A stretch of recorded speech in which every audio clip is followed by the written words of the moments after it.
What happens when one great artist meets another great artist? My name is Nick, this is my art channel, and today we're going to try to figure that out together. You've surely heard of John Singer Sargent, who was probably not only one of the great portrait painters of the 20th century, but maybe even one of the greatest portrait painters in the whole history of art.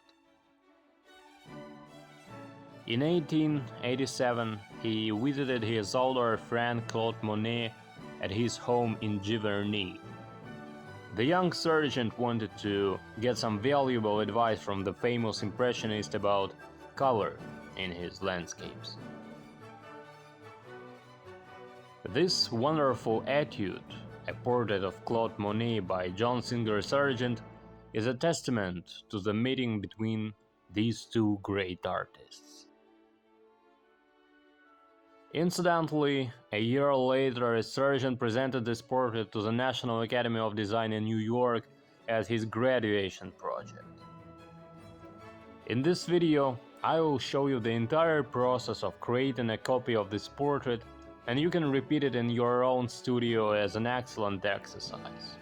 Copying is a very good way to master painting techniques, so I often try to do it myself. It is worth noting that I am painting this portrait using the same technique that I usually work with.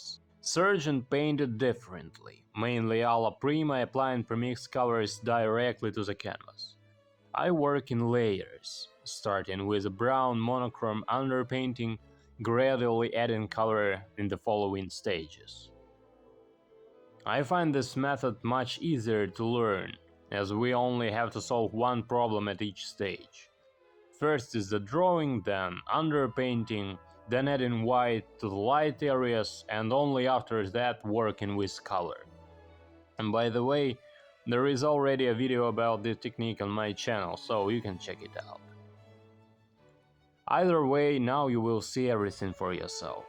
As they say, it's better to see once than hear 100 times, and often a visual demonstration can explain much more than 1,000 words. I'll just say a few words about my palette. I prefer to use a limited palette as I think it's much more useful for learning.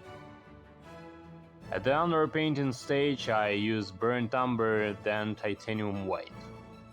To work with color in this portrait I chose cadmium red medium, yellow ochre, medium yellow, burnt sienna, a little bit of burnt umber, and ivory black. I would also like to remind you that you need to let the painting dry completely between layers. If you have any questions while watching this video, feel free to ask them in the comments below, and now enjoy the process.